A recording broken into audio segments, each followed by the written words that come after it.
नमस्कार, मैं सुधा सक्सेना।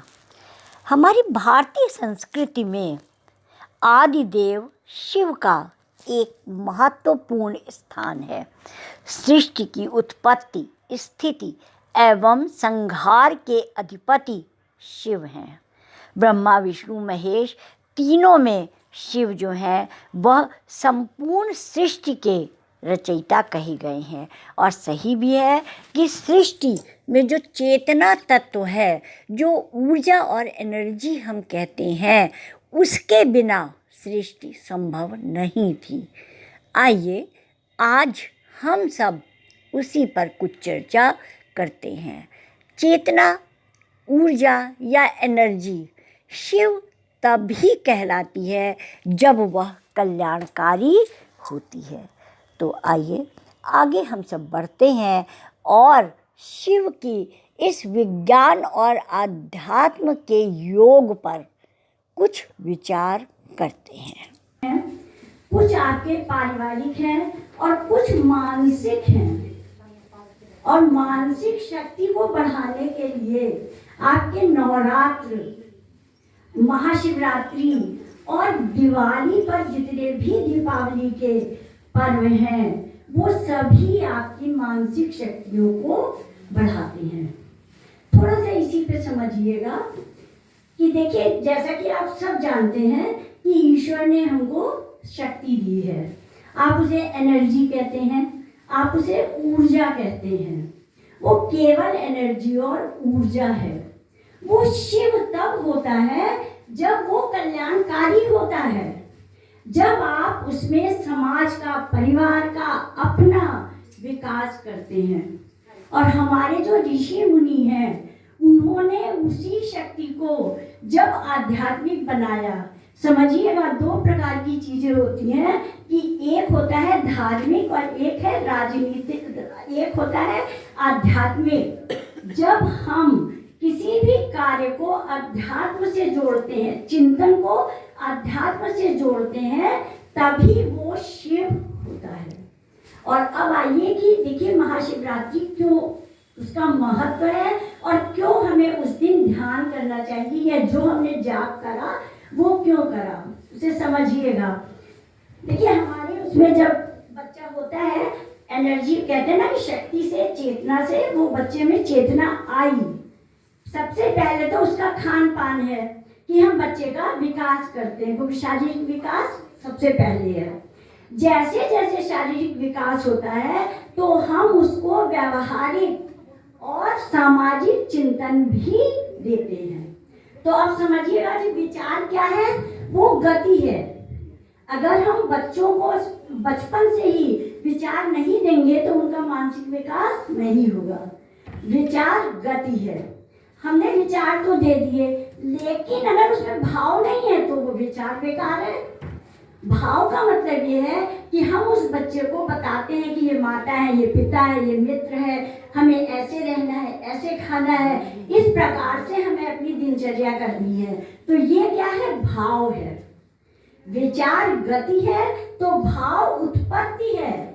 और जब विचार और भाव अच्छे होते हैं तो शब्द अपने आप आपके मन से अच्छे निकलते हैं। अब समझिएगा कि विचार, भाव और शब्द जब तीनों सही होते हैं तभी वो शिव होता है। अगर आपकी एक चीज अच्छी है, विचार अच्छा है लेकिन भाव नहीं अच्छे, तो वो विचार व्यर्थ हो जाता है। अगर विचार और भाव अच्छे हैं, आपने बोला खराब, उसका भी असर खराब हो जाता है। तो शिव क्या है? शिव है विचार, भाव और शब्द का योग। हमारे यहाँ योग प्रमुख कहा जाता है। योग का मतलब ही है कि इन चीजों को जोड़ना। अब समझिएगा कि हमारा ये जो शरीर है, ये पूरा ब्रह्मांड है, सब कुछ इसमें है। और ये जो, चाहे वो आपका नवरात्र हो, चाहे दीपावली के त्योहार हो, चाहे ये आपका महाशिवरात्रि हो, शिव जी का चिंतन हो, इन सब में आपको अंदर की ओर ले जाते हैं, उस ब्रह्मांड की ओर ले जाते हैं। सोचने की वो मानसिक शक्ति बढ़ाते हैं। अब इसको भी समझिएगा कि दिमाग है, ये तो सृष्टि में बहुत सारी चीजें हैं अच्छी भी है, खराब भी है। हो सकता है हमारे लिए अच्छी हो, आपके लिए खराब हो, है कि नहीं? हो सकता है आपके लिए अच्छी हो, हमारे लिए खराब हो। हम जो अच्छे और खराब का भेद है वो नहीं कर सकते, और दोनों चीजें सृष्टि में हैं। जैसा कि आप जानते हैं कि शिव जी पे धतूरा भी चढ़ता है, भांग भी चढ़ता है, सब चढ़ता है। तो उसका मतलब ये है कि हम जो सृष्टि में बुराइयां हैं उसको खत्म नहीं कर सकते हैं, लेकिन उसे परिवर्तित कर सकते हैं। जैसे कि जितने भी आपकी ये धतूरा इत्यादि है, ये मेडिसिन में प्रयोग होती है, दवाइयां बनती हैं इसकी। तो शिव जी जब विष का यहाँ पे रोक लेते हैं गले पे, उसका तात्पर्य यही है कि हम उसे खत्म नहीं कर सकते, लेकिन अपने नकारात्मक विचारों को सकारात्मक बना सकते हैं, और यही जाप का मतलब है। तीसरा समझिएगा बात को कि हम कहते हैं विष्णु निरंतर है, निरंतरता है विष्णु की, और शिव नश्वरता का प्रतीक है। लेकिन वो नश्वरता नहीं है, वो परिवर्तनशीलता है। समझिएगा, उस बात को भी समझिएगा कि चेतना और शक्ति जो है वो जब हमें बच्चे में आई, वो धीरे धीरे करके बढ़ती है, तो वो नश्वर नहीं होती है, वो या तो बढ़ती है या घटती है। और ये केवल हम ही में नहीं, जितनी भी, चाहे वो जल की एनर्जी हो, चाहे वायु की हो, चाहे अग्नि की हो, हर का एक पैमाना होता है कि हमें किस एनर्जी के द्वारा कितना काम करना है। तो जब हम कहते हैं कि शिव जो है नश्वरता का प्रतीक है, तो नश्वरता मत समझिएगा। विध्वंस वो तब करते हैं जब हानिकारक होता है, जब देखते हैं कि समाज के लिए, मनुष्य के लिए वो चीज हानिकारक है, तब उसका शिव विध्वंस करते हैं। अन्यथा उस नकारात्मक शक्ति को सकारात्मक शक्ति में परिवर्तित करते हैं। और इसीलिए कहा जाता है कि शिव जो है वो नश्वरता के प्रतीक है, बदल देते हैं, और विष्णु जो है वो कार्य कराते हैं, और ब्रह्मा तो सृष्टि करके सो जाते हैं जाके। मतलब ब्रह्मा का क्या कार्य है? बनाना। विष्णु का कार्य उस कार्य को निरंतर करना, और शिव का कार्य है निरंतर उसे वृद्धि करना, फल करना। उसके बाद एक चीज पे और बताना चाहती हूँ। हम लोग कहते हैं कि शिव अनंत है, निर्गुण है ना? निर्गुण का अर्थ समझिएगा, आप सब में निर्गुणता है, वो हम लोगों को ईश्वर से मिली हुई है। निर्गुण का तात्पर्य गुण रहित नहीं होना है, अवैक्तिक होना नहीं है।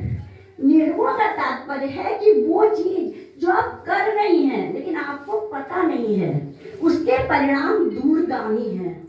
ये आप जो अभी कभी कभी ऐसा होता है, इस बात को ऐसे समझिए कि जब हम बच्चे को डांटते हैं, अपशब्द कहते हैं, तो जब हम अपशब्द कहते हैं तो उसका अर्थ वास्तव में अपशब्द नहीं होता है। हम चाहते हैं कि बच्चे की उन्नति हो।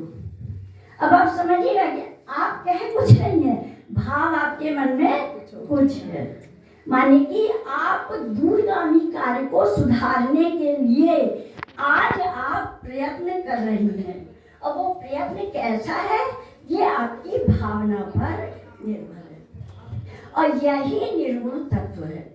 और देखिए कबीर और रहीम के जो दोहे हैं आप सब ने पढ़े होंगे, उसमें व्यवहार की वो छोटी छोटी बातें हैं जो हम नहीं उस समय जान पाते, लेकिन वो छोटी छोटी बातें ही हमारे व्यवहार को परिष्कृत करती हैं, है ना? तो निर्गुण तत्व का तात्पर्य यही है कि शिव में निर्गुण तत्व, वो तो सांप भी लटकाए हुए हैं और सब जटाधारी भी हैं, औघड़ हैं, उनके कोई वो नहीं है, लेकिन उन सबका एक ही उद्देश्य था कि समाज की जो खराब चीजें हैं उनको सकारात्मकता में लाना।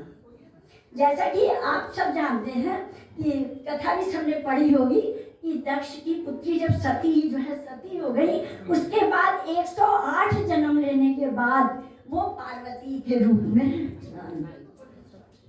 और हाँ 108वें जन्म में आई हो।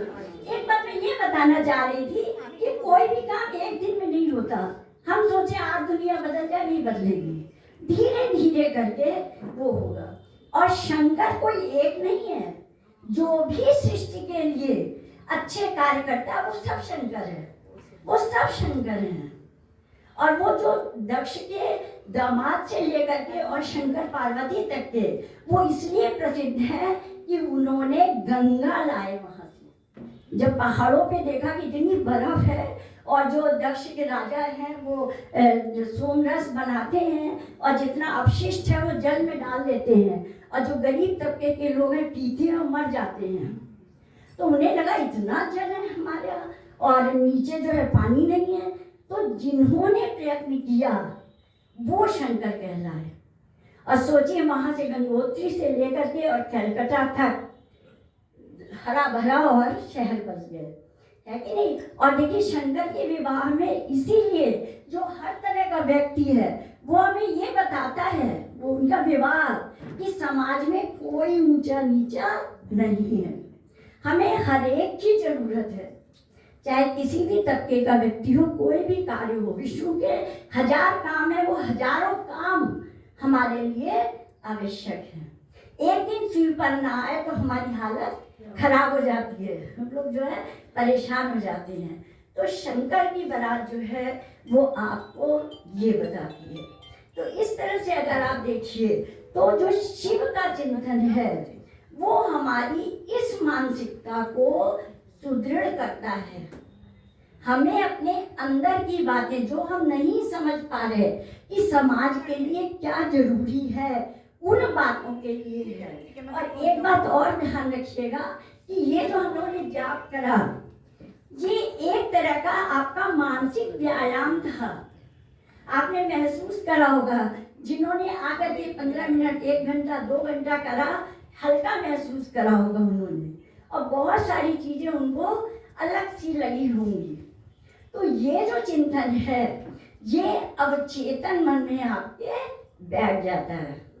जैसे इस बात को ऐसे भी समझ सकती है कि हम इतनी बात बोल रहे हैं, 80% आप भूल जाएंगे, लेकिन एक भी चीज याद रही और कभी कोई समस्या आई तो मान लीजिए हमारी बात में से एक भी आपको याद आ गई तो आप काम को कर ले जाएंगे।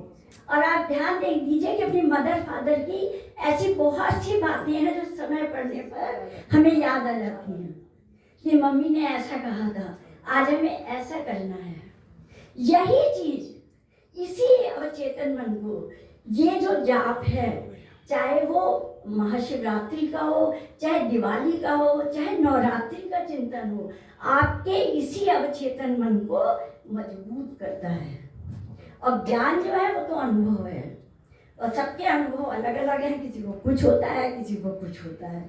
लेकिन यदि इस चिंतन से हमारा अवचेतन मजबूत होता है तो हम अपनी जिंदगी में बहुत सारे काम सोच के कर लेते हैं। तो इस तरह से करके ये जो महाशिवरात्रि है, इसको ऐसे समझिए कि हमारे ऋषि मुनि ने कितना चिंतन करा और समाज को कितनी बड़ी उपलब्धि दी। ये व्यवहार को उन्होंने आध्यात्म से जोड़ा, विज्ञान को आध्यात्म से जोड़ा। शिव विज्ञान है।